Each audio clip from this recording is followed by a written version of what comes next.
The world of Arthur Vance was a world of cold, hard surfaces. It was a world of glass that stretched from floor to ceiling and polished marble floors that echoed with every step.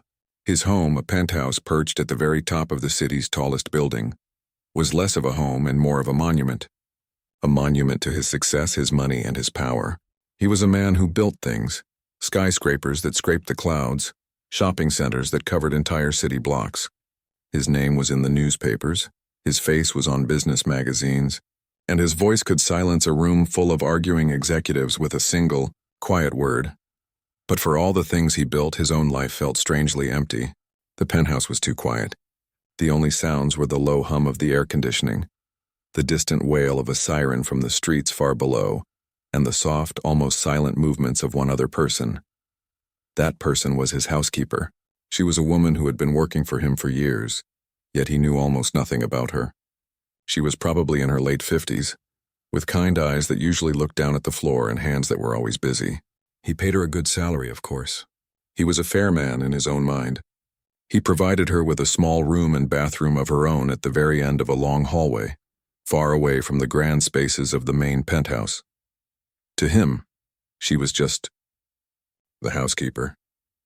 Efficient, reliable, and invisible. Her name was on the payroll, but he rarely used it. He simply expected his life to run smoothly, and she was the one who made it happen. His shirts appeared clean and perfectly pressed in his closet. His breakfast was ready exactly at 7. The vast empty surfaces of his home were kept free of even a single speck of dust. She was a ghost in the machine of his life, and he never gave her a second thought. One evening, this carefully ordered world shifted, just a little. Arthur was in his study, a room lined with books he never read, preparing for a very important meeting the next day. He needed to present a specific set of financial documents. He opened his filing cabinet, his desk drawers, and even his briefcase, but the papers were nowhere to be found. A frown creased his forehead. He was a man who hated disorganization. He prided himself on his perfect memory for details. Then he remembered. A few days ago, he had been clearing out old papers from his desk. He had created a large pile of documents for shredding. In that pile, he had casually placed a blue folder. The thought had flashed through his mind. Are these the old projections or the new ones? But he had been distracted by a phone call from a business rival and had dismissed the thought. He had handed the entire stack to the housekeeper with his usual instruction. Please shred all of this. Now, a cold dread settled in his stomach. Had he given her the wrong papers? The meeting tomorrow was worth millions. He needed that blue folder back. He walked out of his study and into the vast open living room. Housekeeper? He called out, his voice bouncing off the bare walls. There was no answer. He checked the kitchen. It was spotless and empty. She was probably out at the market, doing the evening grocery shopping. This was a problem. He needed to check her room. Perhaps she had a bin or a box where she kept papers waiting to be shredded. He felt a slight twinge of unease. He had never entered her private space before. It felt like crossing a line, but the pressure of the upcoming meeting pushed the feeling aside. This was a business necessity. He walked down the long, carpeted hallway that led to the servants' quarters. The lighting here was dimmer, the ceiling lower. It felt like a different world from the bright open spaces of his own rooms. He stopped in front of her door. It was plain, painted a simple white. He raised his hand and knocked firmly 3 times. Housekeeper? Are you in there? He said, his voice louder now. Silence. He waited a moment, then reached for the doorknob. It was unlocked. He turned it slowly and pushed the door open. Hello? I just need to check for some papers. He began, but the words died in his throat. The room he stepped into was not what he had expected. In his mind, he had pictured something bare, functional, and a little sad. A narrow bed, a simple wardrobe, perhaps a small table. A place where a person slept, and that was all. This was not that place. The first thing that hit him was the color. His world was all grays, whites, and chrome. This room was alive with color. One wall was a deep, warm blue. Another was a soft terracotta red. The air didn't smell like cleaning products or polish. It smelled faintly of turpentine and oil paint. His eyes, wide with disbelief, scanned the small space. It was tidy, but every surface was covered with signs of a rich, secret life. The walls were not just painted. They were covered in artwork. But these weren't posters or cheap prints bought from a store. These were original pieces, There were detailed pencil sketches of buildings. Not just any buildings, but the very landmarks of the city he lived in. The lines were confident, the shading perfect. They showed a deep understanding of structure and form. Next to the sketches were paintings. Small, vibrant landscapes of places he had never seen. A quiet countryside, a bustling foreign market. And then, his eyes landed on the largest painting hanging on the wall opposite the bed. It was a view of the city skyline at sunset. But it was his view, the very same panorama he saw from his own living room. Yet, in this painting, it was transformed. The cold glass and steel of the skyscrapers were warmed by the glow of the setting sun, painted in hues of orange, purple, and gold. The city looked alive, breathing, almost magical. It wasn't just a picture. It was a feeling of love for the city that he, who owned so much of it, had never once felt. His gaze dropped to the small desk tucked into the corner. It wasn't piled with magazines or personal items. It was a workbench. On it sat several intricate models, painstakingly crafted from balsa wood, thin paper, and glue. They were architectural models, but of designs he had never seen before. One was a house that seemed to curve and flow like a river. Another was a tower with gardens spilling from its sides. They were innovative, beautiful, and spoke of a brilliant, creative mind. Arthur Vance, the tycoon who had seen everything, stood perfectly still in the middle of the small, colorful room. The important meeting, the missing blue folder, it all vanished from his mind. The silent, invisible housekeeper was gone. In her place was a mystery. A profound, shocking mystery. Who was this artist? This architect? This genius who lived in his home, hiding in plain sight? Quietly cleaning his floors while creating a world of such stunning beauty and secret? He was no longer just a man looking for a lost document. He was a man who had accidentally stumbled through a hidden door, and he had no idea what he would find on the other side. For a long moment, Arthur Vance simply stood there. He felt like he had walked into a dream. The quiet hum of the city outside, which was always present in his penthouse, seemed to have completely disappeared. The only sound in the small room was the soft, quick beating of his own heart. This was not a servant's room. This was a sanctuary, an artist's nest. Every single object in the room seemed to tell a story that was the complete opposite of the woman he thought he knew. The housekeeper, in his mind, was a person defined by her work for him. She was the one who cooked and cleaned. But this room screamed that her real life, her true self, was something else entirely. His eyes kept moving, taking in details he had missed in his first shock. He saw a small wooden box filled with tubes of oil paint, some squeezed almost flat from use. There were brushes, their handles stained with years of color, resting neatly in a jar. This was not a hobby someone had just picked up. This was a lifetime of dedication. His original mission, the missing blue folder, felt silly and small now, but it was the only excuse he had for being here. He forced himself to look around for a shredding bin or a box of papers. He saw a small recycling basket tucked under the desk. Feeling like a thief in his own home, he bent down and pulled it out. It was mostly empty. Some old envelopes, a few scrap papers. But there, sitting right on top, was his blue folder. A wave of relief washed over him. He had found it. The crisis was averted. He could go back to his study, prepare for his meeting, and forget this ever happened, but he didn't move. He couldn't. His hand reached out and picked up the folder. As he did, his fingers brushed against a large, heavy book that was sitting on the desk, partly hidden under some sketches. It was a thick, leather-bound portfolio, its cover worn soft with age. It looked important. It looked like it held secrets. The urge to look inside was overwhelming. It was a wrong thing to do, he knew that. It was a deep invasion of privacy. But the shock of the room had broken his normal way of thinking. The woman who quietly made his bed every morning was a stranger to him, and this book felt like it held the key to who she really was. With a feeling of guilt tightening in his chest, he opened the cover. The first thing he saw was a newspaper clipping, yellowed and brittle with age. It was from the arts section of a well-known international publication. The headline read, "A New Vision in Architecture, the Human Touch of a Rising Star." Below the headline was a photograph. It showed a young woman, probably in her late 20s, standing proudly in front of a beautiful modern building design. She had bright, confident eyes and a wide, hopeful smile. She was holding a large award. Arthur's blood ran cold. He stared at the photograph. He looked at the eyes, the shape of the face, the curve of the smile. It was her. It was unmistakably the housekeeper, but it was a version of her he could never have imagined. This woman in the photo was vibrant, full of fire and ambition. She stood with a posture of success of someone who knew her own talent and worth. His hands trembled slightly as he turned the page. There were more articles, all praising the brilliant young architect. Her name was printed in bold letters. Let's call her Elena Rostova. The articles described her ideas. She believed buildings should make people feel happy and peaceful. She designed homes with gardens in the sky and schools filled with natural light. She was called a poet of concrete and glass.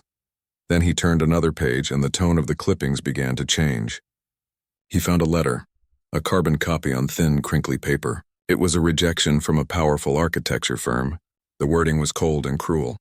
It called her designs unrealistic and a flight of fancy for a woman who does not understand the practicalities of business. Paper clipped to it was another article, this one short and mocking from a business magazine. It questioned the stability of her emotional and unconventional work. The final clipping was the smallest and the saddest. It was just a few lines in the corner of a newspaper page. It was an obituary not for a person but for a career. It simply stated that the promising architect, Elena Rostova, had withdrawn from the profession after the spectacular and controversial collapse of her flagship project. It mentioned a bitter legal battle and a loss of confidence from her investors.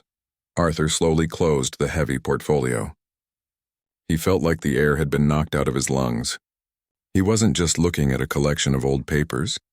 He was looking at the ghost of a dream. He was holding the entire story of a life that had been derailed, of a brilliant light that had been snuffed out. The silent, efficient woman who worked for him was not just a housekeeper who liked to paint.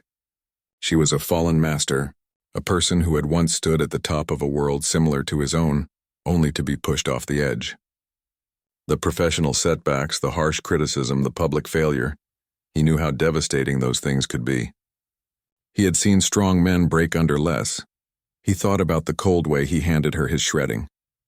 He thought about the times he had left a mess in the kitchen without a second thought.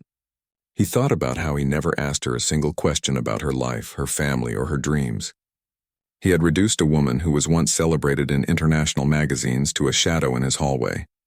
The blue folder felt heavy in his hand. He had found what he came for, but he had lost something much more important, his peace of mind.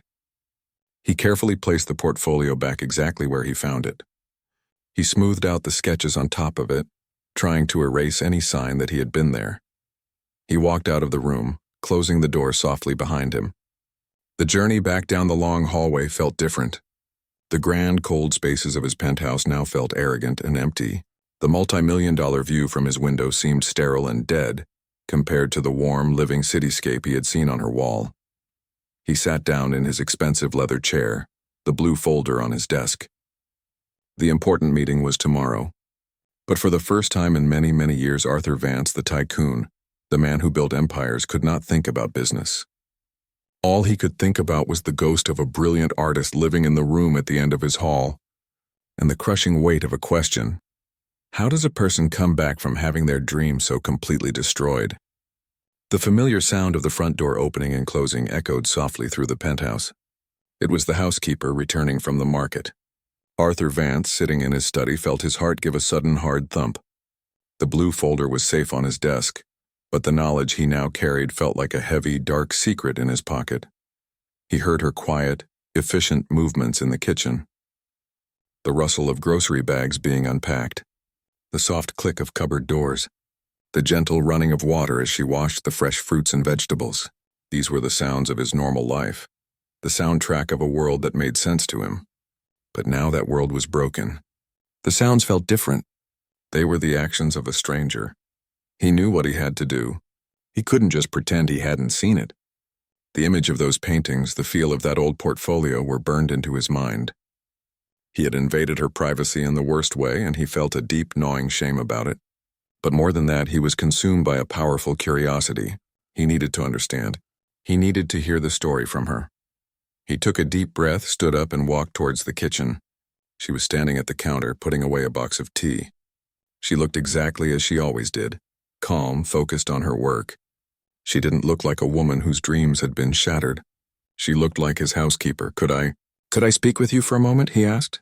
His voice sounded strange to his own ears, less commanding than usual. She turned, a polite, neutral expression on her face. "Of course, sir. Is everything all right?" He gestured weakly towards the living room. "In here, please." She followed him, wiping her hands on her simple apron. She did not sit down. She never sat in the main rooms. She stood patiently, waiting for his instruction. He, however, sank into one of the large sofas, feeling its cold leather against his skin. The vast, empty space between them felt like a canyon. He didn't know how to start. He couldn't just say, "I went into your room and read your private things." He looked at his hands, then back at her. "I went looking for the blue folder earlier," he began, his words slow and careful. "The one I gave you for shredding. It was a mistake. I needed it back." A flicker of understanding crossed her face, followed by a hint of concern. "I am sorry, sir. I have not shredded this week's papers yet. They are in my room. I can get it for you immediately." She began to turn, but he stopped her. "No, that's all right. I found it." There was a silence. She stood perfectly still, but he saw a tiny change in her posture, a slight tightening. She was a smart woman. She was putting the pieces together. He had been in her room. I saw your room," he said, finally forcing the words out. "The door was open. I called out. When you didn't answer, I went in to look for the folder." He looked at her, trying to see any anger or hurt in her eyes, but there was none. The calm, polite mask remained firmly in place. It was the look of a person who was used to hiding her true feelings. It was the look of a survivor. "I saw your paintings," he continued, his voice barely above a whisper. "They are extraordinary. And the models, the designs are brilliant." For a single fleeting second, the mask slipped. Her eyes widened just a little, and a look of pure, startled shock appeared on her face. It was gone in an instant, replaced by a deep, weary resignation. It was as if she had been waiting for this moment for 20 years, knowing it would one day come. She didn't ask what he was doing in her private space. She didn't get angry. She simply looked tired. Very, very tired. "Thank you, sir," she said softly, her eyes dropping to the floor. "It is just a hobby, a silly pastime." "It's not," he said, his voice firmer now. "It's not a hobby. I saw the portfolio." At the mention of the portfolio, it was as if he had stripped away the last of her defenses. Her shoulders slumped just a little. The proud, straight posture she always maintained seemed to soften. The woman standing before him suddenly looked every one of her years and more. She looked like someone carrying a great invisible weight. "Please," Arthur said, gesturing to the chair across from him. "Please sit down." It was a strange request. An employer asking his employee to sit in his living room. It broke all the unspoken rules of their relationship. She hesitated for a long moment, then slowly, cautiously sat on the very edge of the chair. A heavy silence filled the room. The city lights began to twinkle outside the giant windows, but neither of them looked. "Your name was Elena Rostova," Arthur said quietly. It wasn't a question. She nodded, still looking at her hands folded in her lap. "A long time ago," she whispered. "That person, she does not exist anymore." "What happened?" he asked. The question was simple, but it held 20 years of silence, and so she began to talk. Her voice was low and steady, but he could hear the old pain buried deep within it. Like a crack in fine china, she told him about her youth, full of big ideas and a burning passion to create beautiful spaces for people to live and work in. She told him about her early success, the awards, the feeling that the world was opening its doors to her.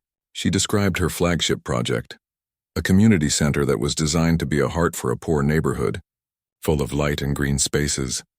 "And then," she said, her voice growing even quieter, "I partnered with the wrong man." She explained how a powerful, well-known builder had seemed interested in her vision. He had promised to fund the project to make her dream a reality. But his intentions were not good. He was a man who cared only for money and his own reputation. "He took my designs," she said, a hollow tone in her voice. "All of them. He changed them just enough to claim they were his own. When I protested, he used his power and his lawyers. He told everyone I was unstable, that my designs were flawed, that a young woman could not be trusted with such a big project." She looked up, and for the first time her eyes met his. They were filled with an old, deep sadness. He had friends in the newspapers. They wrote stories about me. They called me a dreamer, a failure. The investors, they all believed him. They pulled their money. The project was canceled. I was left with nothing but debt and a ruined name. She had to stop for a moment, composing herself. I fought for a while. I tried to find work. But my name was poison in the architecture world. No one would hire me. The shame was, it was too much. I had to disappear. I had to become someone else. So I did. I sold everything I had, I moved to a new city, and I took a new name. This is the life I built instead. She finished her story and fell silent. The only sound was the low hum of the refrigerator from the kitchen. Arthur Vance listened, and for the first time in his life, he felt a true, profound sense of his own ignorance. He lived in a world of contracts and lawyers, but he had never truly understood how power could be used to crush a person's spirit so completely. He had built his fortune in a similar world, but he had never been on the losing side. He had never been the one who was broken. He looked at this woman, this artist, this architect, this survivor, and he saw the incredible waste of it all. The waste of talent. The waste of a beautiful mind. He had been living with a masterpiece, and he had treated it like a piece of furniture. The meeting tomorrow, the blue folder, his entire empire, suddenly felt small and meaningless compared to the story he had just heard. He had no words. What could he possibly say? "I'm sorry," felt like the most useless phrase in the world. The silence in the room was heavy and thick. It was not a peaceful silence. It was filled with the echoes of a broken dream and the shame of a man who had just realized his own blindness. The housekeeper, no, Elena, sat on the edge of the chair, her story told. She looked emptied out, like a vessel that had been holding a painful secret for too long and had finally poured it all out. Arthur Vance stared at her. He saw the lines on her face not as signs of age, but as a map of all the struggles she had kept hidden from him. He saw the gentle strength in her hands, which he had only ever seen holding a cleaning cloth, but which were clearly meant to hold a drafting pencil or a paintbrush. The woman in front of him was a complete stranger, and yet in those few minutes he felt he knew her better than anyone he had done business with for years. He opened his mouth to speak, but no sound came out. What could he say? "I'm sorry" was a tiny, useless thing to offer for a lifetime of lost potential. "That's terrible" was just a statement of the obvious. He was a man of action, a man who solved problems with money and power. But this was a problem he could not simply buy his way out of. Finally, he managed to find a few words. "Thank you," he said, his voice rough with emotion. "Thank you for telling me." She gave a small, sad nod and stood up. The moment was over. The mask of the quiet, efficient housekeeper began to settle back into place. "Will there be anything else, sir?" she asked, her tone returning to its familiar, respectful distance. It was the "sir" that did it. That one word, which he had heard 1,000 times before, now felt like a sharp needle. It was a reminder of the wall between them, a wall he had built with his own ignorance. He could not let her just walk back into the shadows. Not now. Not after what he had learned. "No," he said quickly, also standing up. "No, that will be all for now, please." "Have a good evening." She nodded again and left the room, her footsteps silent on the marble floor. Arthur stood alone in his vast, cold living room, feeling more alone than he ever had in his life. The city glittered below him, a kingdom he had conquered, but it gave him no comfort. He did not sleep well that night. His mind was a whirlwind of thoughts. He kept picturing the young, smiling woman from the newspaper article. He kept thinking about the cruel businessman who had stolen her work and her future. A hot anger burned in his chest. He knew men like that. He had competed with them, beaten some of them. He knew how they operated, how they enjoyed crushing anything they saw as weak. But mostly he thought about the paintings in her room. The beautiful living cityscape, the intricate models, that was not the work of a defeated person. That was the work of a spirit that was still alive, still creating, still trying to speak, even from the silence of a small room. The next morning he went to his important meeting. He presented the papers from the blue folder. He spoke with confidence and closed the deal, making a very large amount of money. But his heart wasn't in it. His mind was somewhere else. While the other people in the room talked about profit and loss, he was thinking about light and shadow, form and function. After the meeting, instead of going back to his office, he told his driver to take him to a different part of the city. He went to a building he owned, an old brick-faced structure that had been recently renovated. The ground floor was a spacious, empty unit. It had large windows that let in the morning sun and high ceilings. The last tenant, a small art gallery, had moved out a month ago, and it had been sitting empty ever since. He had the keys. He unlocked the door and walked inside. The space was bare and clean, with pale wooden floors and white walls. Dust motes danced in the sunbeams that streamed through the windows. It was completely silent, but as Arthur stood there, he didn't see an empty room. He saw a possibility. In his mind's eye, he saw large canvases leaning against the walls. He saw a sturdy work table covered with pots of brushes and tubes of paint. He saw one of her intricate models sitting on a stand in the center of the room, catching the light. He saw Elena Rostova not in a simple apron, but in a painter's smock, standing by the window, looking out at the world with the confident eyes of the woman in the photograph. The idea formed in his mind, fully and completely. It was a crazy idea. It was risky. She might refuse. She might be too afraid. But he had to try. He could not undo the past, but perhaps he could help build a new future. He went to his office and made 2 phone calls. The first was to a real estate agent, to officially take the vacant unit off the market. The second was to a craftsman he knew, who made custom furniture.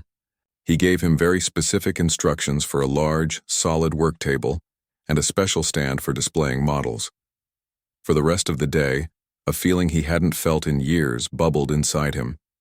It wasn't the cold satisfaction of closing a business deal. It was a warm, nervous excitement. It was the feeling of building something that was not made of steel and concrete, but of hope. That evening, he arrived home earlier than usual. The housekeeper was in the kitchen preparing his dinner. The familiar quiet routine was happening just as it always did. But everything was different now. He walked into the kitchen. She looked up, her expression calm and neutral, but he could see a hint of wariness in her eyes. The easy silence between them was gone, replaced by the memory of their difficult conversation. He didn't know how to begin. So he simply reached into his pocket and placed a single shiny key on the clean granite countertop next to her. She stared at it, confused. "It's a key," he said, his voice a little awkward. "To a studio space. In the old brick building on Main Street, the one with the big windows." Her eyes flickered from the key to his face, her confusion deepening. "A studio, sir?" "Yes," he said, taking a deep breath. "It's empty. It has good light. It's for you." She stared at him, completely stunned. Her mouth opened slightly, but no words came out. The calm mask was utterly shattered, replaced by pure, uncomprehending shock. He continued, speaking quickly now before he lost his nerve. "I cannot change what happened to you. I cannot give you back those years. But I own that building. The space is not being used. It seems a terrible waste for such beautiful work to be created in secret in a small room. It deserves to be seen. It deserves space to breathe." He paused, looking at her directly. "You deserve space to breathe." Tears welled up in her eyes, but she did not let them fall. She looked down at the key as if it were a strange and dangerous object. "Why?" she whispered, her voice trembling. "Why would you do this?" Arthur thought for a moment. He thought about the waste of her talent. He thought about his own guilt. But mostly, he thought about the painting of the cityscape in her room, the one that was more beautiful than the real view from his window. "Because a building is just a shell," he said softly. "It needs a soul to make it beautiful. You have that soul. It shouldn't be locked away. It should be let out." He turned and left the kitchen, leaving her alone with the key and the overwhelming weight of a possibility she had stopped daring to dream about decades ago. The key sat on the counter for a long time.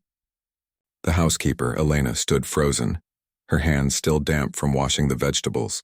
She stared at the small metal object as if it were a ghost from a life she had buried. Her mind was a storm of confusion, fear, and a tiny, dangerous flicker of something she hadn't felt in 20 years. Hope. Why would he do this? Was it pity? A rich man's guilt? A strange game? Her life for so long had been built on predictability. She knew her duties. She knew the boundaries. This key shattered all of that. It was an invitation back into a world that had broken her. The thought of walking into a studio, of picking up a brush, not in secret but in a space of her own, was terrifying. For 3 days, the key remained on the counter. He would walk past it in the morning, but he never mentioned it. He didn't press her. He simply let it be there, a silent question hanging in the air. Finally, on the fourth day, her curiosity overcame her fear. Early in the morning, before the sun was fully up, she put the key in her pocket. She told him she was going to the market. Instead, she took a bus downtown and found herself standing in front of the old brick building on Main Street. Her heart was pounding. She felt like she was about to break a sacred rule of her own life. With a trembling hand, she slid the key into the lock. It turned smoothly. She pushed the heavy door open and stepped inside. The morning sun was pouring through the large, street-facing windows, painting golden rectangles on the pale wooden floor. The air was still and clean. The space was completely empty, but it was flooded with light. It was perfect. She walked slowly into the center of the room, her footsteps echoing softly. She could see the dust dancing in the sunbeams. She looked around, and her artist's eyes immediately began to work. That wall could hold a large canvas. That corner would be perfect for a drafting table. The light from the north-facing window was ideal for painting. And then she saw it. In the center of the room, placed carefully as if it were a piece of art itself, was a brand-new solid wooden work table. It was large and sturdy. Next to it was a tall, elegant stand, clearly meant for displaying one of her architectural models. He had not just given her an empty room. He had thought about what she would need. He had seen her, not as a housekeeper, but as an artist. Tears, which she had held back for so many years, finally began to flow. They were not tears of sadness, but of a profound and overwhelming release. It was the feeling of being seen, truly seen for the first time in decades. The walls she had built around her heart, brick by brick over 20 long years, began to crumble. That afternoon, she went back to the penthouse. She did not go to the kitchen to start lunch. She went directly to the tycoon's study. He was sitting at his desk looking over some papers, but she could tell he wasn't really reading them. He was waiting. She stood in the doorway for a moment. Then she spoke, her voice clearer and stronger than he had ever heard it before. "I went to the studio," she said. He looked up, his face carefully neutral, but she could see the question in his eyes. She continued, "It is perfect." "Thank you." He simply nodded, a slow, understanding nod. There were no more words needed. A change began to happen in the penthouse, slowly but surely. The silent, heavy air began to lift. The housekeeper still performed her duties with the same quiet efficiency, but something was different. She would sometimes look him in the eye when she spoke. She started to hum softly while she worked, an old tune from her youth. A week later, a large package arrived for her. It was a set of professional-grade oil paints and brushes. She didn't ask who they were from. She just accepted them with a small, genuine smile. She began spending her afternoons at the studio. At first, it was just for an hour. She would sit in the middle of the empty room and just breathe. Then she brought a small sketchbook. Then she brought one of her models from her room. The empty space began to fill with life, with her life. One evening, the tycoon came home to find a small note on the kitchen counter, next to his usual pot of tea. The handwriting was elegant and flowing, nothing like the simple block letters on her shopping lists. The rent for the first month, it read. Puzzled, he looked around. Then he saw it. On the largest wall of his living room, the one that had been bare for years, hung the painting. It was the cityscape from her room, the one that had left him stunned. The city was alive with the colors of a spectacular sunset, the buildings glowing with warmth and life. It transformed the entire room. It gave his cold, perfect monument a soul. He stood there for a long time just looking at it. He felt a strange, warm feeling in his chest. It was pride, but not in himself. It was pride for her. Months passed. The story of the tycoon and his housekeeper did not have a fairy tale ending, because it was not an ending. It was a new beginning. She did not become a famous architect again overnight. But she started to paint, truly paint for the first time in decades. She started to sketch new designs, not as a secret escape, but as a real pursuit. The tycoon, in turn, found that the silence of his penthouse was no longer empty. It was peaceful.